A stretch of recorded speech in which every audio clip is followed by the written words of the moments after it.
It's finally here. We finally got the release of Zack Snyder's cut of the Justice League. But does it make up for that atrocity that came out in 2017? Let's check it out.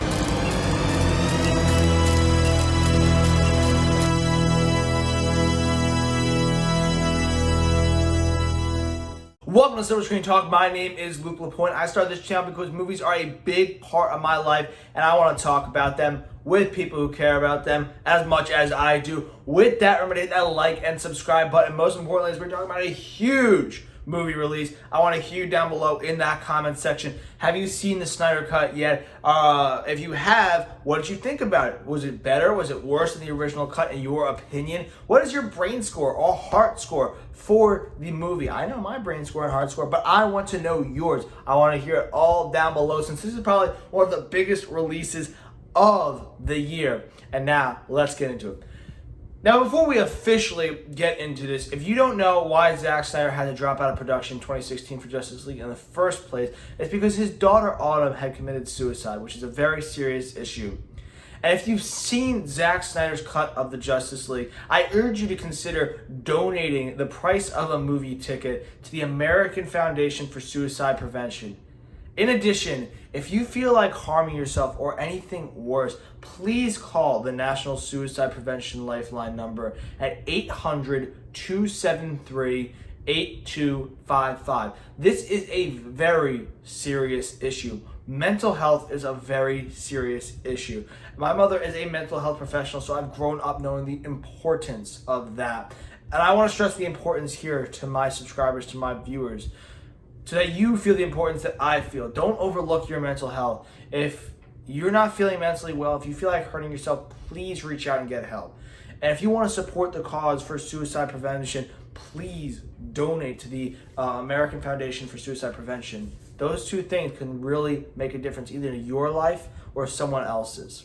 Now, let's get to the review. Now, to start off, I want to say this movie was just epic in every single meaning of the word. The runtime, what was actually on screen, the performance, everything was epic. And I want to thank Zack Snyder and the fans for getting this done. Because we know how bad 2017's Justice League was. The plot was all over the place. The characters were just not a good fit. Steppenwolf was a terrible villain. The special effects were terrible. The color palette was terrible. Everything was terrible about it. It brought that Joss Whedon quippiness in the DCEU, which did not fit for a Justice League movie. We were disappointed, but we persevered. Zack Snyder persevered. Release the Snyder Cut. It didn't matter. We were going to make sure that happened, and I wasn't expecting to see this movie anytime soon. I was expecting if I ever got to see this version of the movie, that was going to be 10, 15 years down the road. This movie came out less than 5 years after the initial release date. Actually, less than 4 years after the initial release date for Joss Whedon's version of Justice League. The Justice League, we'll call it for this video. And I'm just so happy this came out because this was so satisfying to see come to life on screen. Now, like I said, we know how bad that 2017 movie was. Was the Snyder Cut better?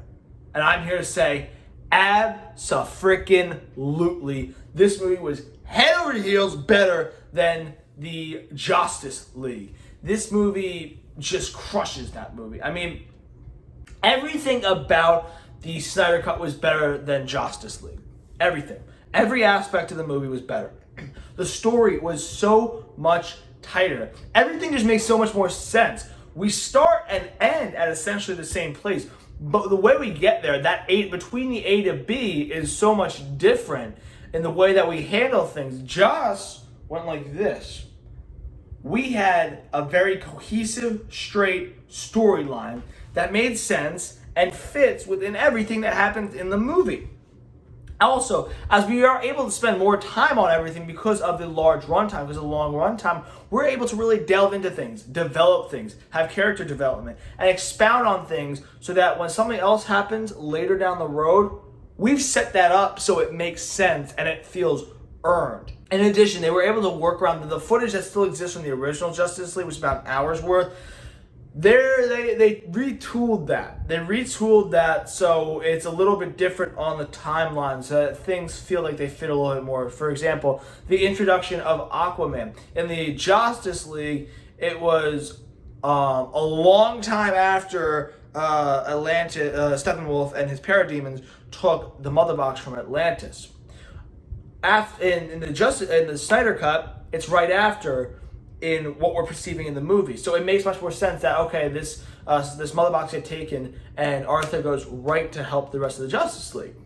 That didn't make as much sense in the Justice League. In addition, we were just able to spend so much more time with characters and build up those characters, so the characters are so much better in this movie. They're so much stronger in this movie. In particular, Cyborg and the Flash are 10,000 times better in this version of the movie than they were in the Justice League. For example, Cyborg, biggest change from one movie to the other.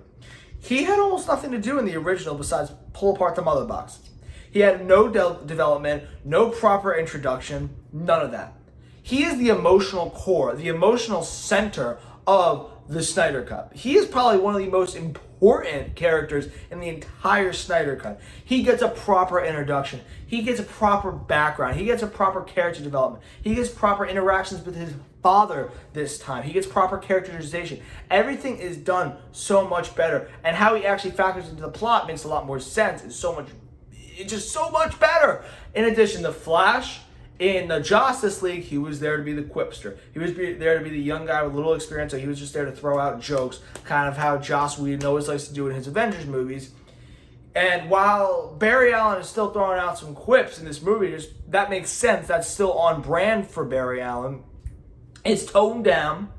You're able to get more into the character that is Barry, that is the Flash, and he is so much more important in the action than he was in the Justice League. In particular, the finale. In the finale of the Justice League, what does he do? He saves a family and pushes their truck, while Superman basically one-ups him and moves an entire apartment building.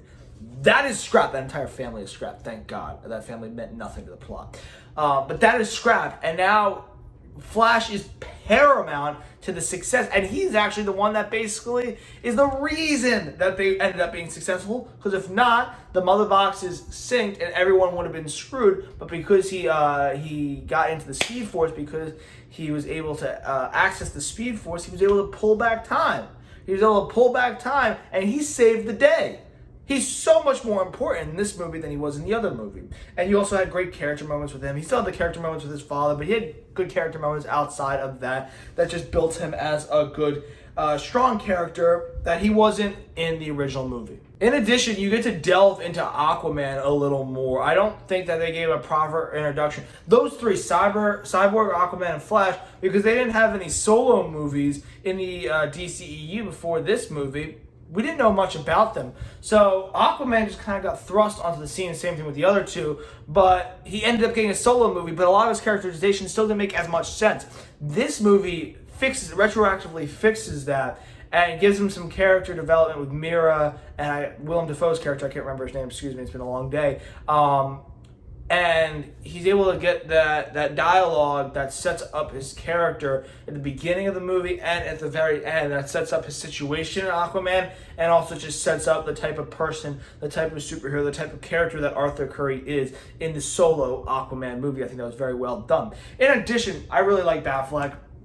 I think he gets a little too much flack. I think he is a really good Bruce Wayne and a really good Batman. I think he's some of the best Batman action that we've ever seen in a live action movie. And I think Ben Affleck plays both roles really well. And he just continued to do that now. He had some more moments with Alfred that made him a little bit more of a likable character. Less quips, did a lot better in this movie. In addition, Steppenwolf might have been, on the antagonist side, the biggest change. Well, he was the only antagonist, but he was one of the biggest changes we saw in the entire movie. He was one of the worst DCEU villains in the original Justice League. Generic. Nothing special about him. Just a terrible villain. In this movie, he's actually a really good villain. First off, they set up the design. The design is really good. He looks like a conqueror now. He looks like a proper villain now. He looks actually like someone you will fear. In addition, his motivation is actually explained in this movie. What he does, why he does it, because for Darkseid, he had some misgiving where he ruined something with Darkseid. Darkseid basically banished him from their world. And so now he's doing all this, trying to get the mother boxes, trying to find the anti-life equation, which is going to come into play, hopefully, if we restore the Snyderverse, but trying to do all this to get back to the good graces of Darkseid. So everything Steppenwolf does just makes more sense now instead of just, generic destroy the world plot. So much more sense, and because there's motivation behind it, we don't sympathize with him, but we just get him more, and for that reason, he rises up the ranks in the DCEU villains. I like Darkseid. He's the Thanos of the DCEU. I hope they restore the Snyderverse. We get more Justice League movies with Darkseid, so we can see what he does, because he was Thanos before Thanos. He was in the DC comics before Thanos was in the Marvel comics. So I want to see him come to Earth. At the end, he goes, let's grab the Armada. Basically, fine, I'm doing this myself. You got to do it the old-fashioned way, he said. That's interesting. That's something I want to see. I hope we get more screen time with Darkseid. There were just so many more fan moments in this movie, too. For example, Barry tapping into the Speed Force, Black Suit Superman, some stuff with Wonder Woman, some other stuff with Batfleck. There was so many more. And even still the side eye from the original, which is something Zack Snyder shot. There were so many more moments that left me satisfied, not just as a movie watcher, as a movie reviewer, but as a fan of superhero movies, comic book movies, and DC movies. In addition, the score from Junkie XL is so much better than Danny Elfman's score from the original Justice League. Junkie XL is an incredible movie composer. If you don't know who he is, he's composed the scores for movies like Mad Max Fury Road. If you don't know why that movie is so good, it's the action, but also rewatch that movie and listen to the score, and it adds so much to the action, it adds so much weight, it adds so much intensity to the action. That's exactly what Junkie XL does in this movie.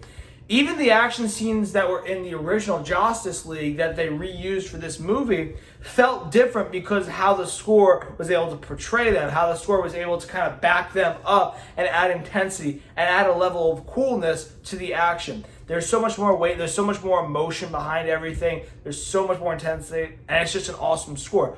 I love Danny Elfman, but Junkie XL knocked this out of the park, and I hope he does more work with Zack Snyder. In addition, this movie sets up a Snyderverse really well. That's the main hashtag now. It was release the Snyder Cut. Now it's restore the Snyderverse. People want to see more Justice League movies with Zack Snyder at the helm. I would too. They set that up really well with the nightmare scene.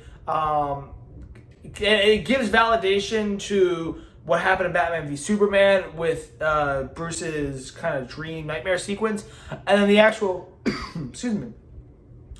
nightmare sequence with Joker and Mira and Cyborg, Flash, and Deathstroke. That sets up something really interesting too that I'd love to see. That's the big thing. I love to see this. This isn't just setting something up where I'm like, okay, it's going to happen. He caught my attention. I'm interested now. I'm very interested now in how this turns out, and I hope they give him another chance back into the DCEU as a director for him to do more films. Now, this was not a perfect film. We all know that.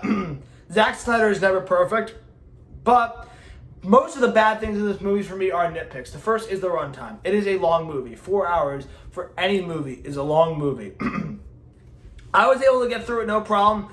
I didn't think it stalled much. It did stall at times. The plot wasn't perfect. It wasn't airtight. It wasn't bulletproof. It was really good. I didn't really have any problems with it. But there were times where they stalled to exposit a little bit. And just it felt slow. Where it's like, okay, maybe we could have cut a couple minutes out of this. But it wasn't too bad. But it is a 4-hour runtime. I got through it fine. So it's more of a neutral thing for me. But for others, it might be a bad thing. It's like, why the hell am I going to sit down for 4 straight hours to watch this? I think it's worth it. But for others, that is a very long movie to sit through, and I totally understand that. In addition, the aspect ratio was a little weird at first for me. It bugged me at first. I wanted to see this thing fill my entire TV, but it was at a 4:3 aspect ratio because they shot in IMAX and they wanted to maintain the artistic integrity of the way Zack Snyder shot things. Fine. I got over it, so I guess, again, more of a nitpick. This is less of a nitpick. At times, the CGI was not good. It was not great. Sometimes it looked like a video game cutscene. Did it take away from the entire movie? No. Was it noticeable? Extremely.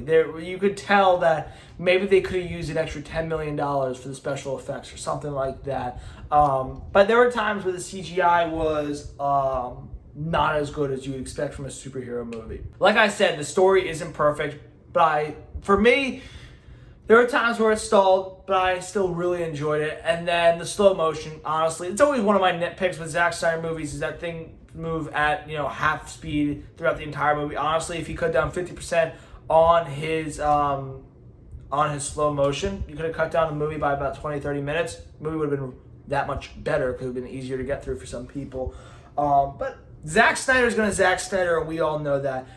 And this is a bad thing, but it's not a bad thing about the movie. The fact that Warner Brothers didn't just delay production and allow Zack Snyder to come back after he was done grieving with his family to get his vision done in the first place is an absolute atrocity, is an absolute crime. I wanted to see this movie at all from the first place. I wish that other Justice League didn't exist. I wish I saw this in 2017. The fact that they didn't let that happen is sad that we had to wait this long. Anyway, before I get into my score, if you like this review and want to check out my other movie reviews, make sure to click above to be taken to that playlist. And now let's get back to the score. I really like this movie. I really do. It's not perfect. But it's really good. And it's a huge improvement over the first Justice League. So for my brain score, I'm giving it an 84%, an 83% on the brain score, excuse me. And for my heart score, as a fan, I really enjoyed this movie. This was meant so much to me as a fan who wanted the Snyder Cut to be released for a long time. I'm giving it a 94% on the heart score. 83% on the brain score, 94% on the heart score, and that's a review. Thank you so much for tuning in. Make sure to hit that like and subscribe button. Most importantly, I want to hear you down below. If you can comment, and I know you can, I want to hear down below your thoughts of the movie. Thank you so much, and keep on loving movies as much as I do.